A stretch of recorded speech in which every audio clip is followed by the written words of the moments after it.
I'm Peter Block at the American Heart Association annual meeting here in Chicago for On the Scene. With me is Dr.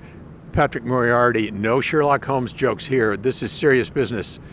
Dr. Moriarty is part of the alurocumab trial, a PCSK9 inhibitor, which clearly seems to have promise. Patrick, tell me about this trial.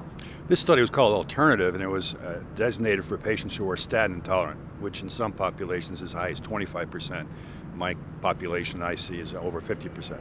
So we tried to see if alurocumab would be efficient in lowering LDL in this patient population in comparison to ezetimibe 10 milligrams, which is the standard dose.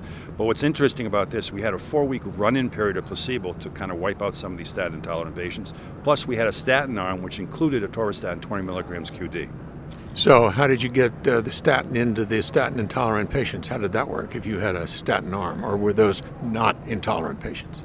Well, they were designated intolerant because they had to have at least 2 statins or more that they couldn't take based on myalgias, and one of the statins they used to take was at the lowest dose possible.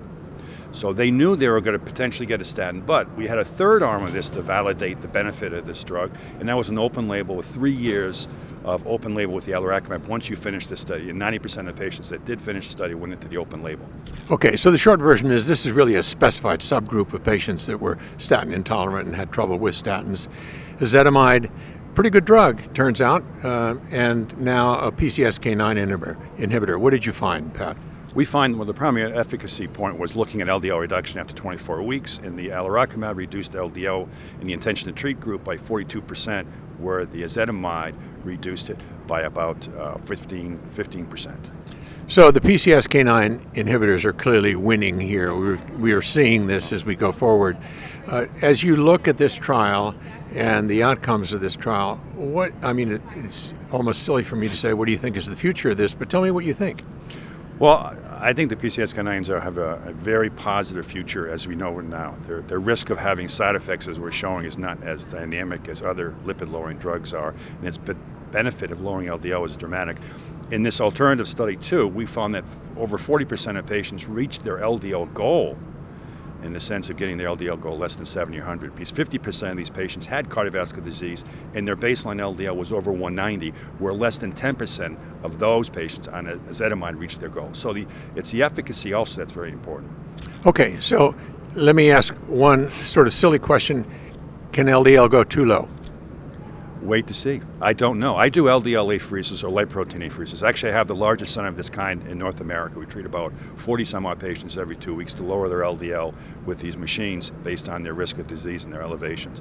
And I get patients down real low, and I've not seen any adverse effects as of yet with these patients. In the outcome studies that are going on now with the PCSK9 inhibitors, they will prove in the future that LDL lowering might be better. As you saw in the outcome of the Improve It trial, that going down to the 50s is not only safe but effective. So we don't know yet where the end is. Time will tell. Okay, so I guess PCSK9 inhibitors are probably here to stay. What about the FDA? Where do we stand with that? Well, where the FDA is reviewing now 2 companies' submission for approval for their drug, and it's possible we might see a somewhat limited approval for the PCSK9s by sometime next year. Exciting stuff, and obviously a brand new way to take care of patients with hypercholesteremia, particularly high LDLs. Thank you, Patrick. You're welcome.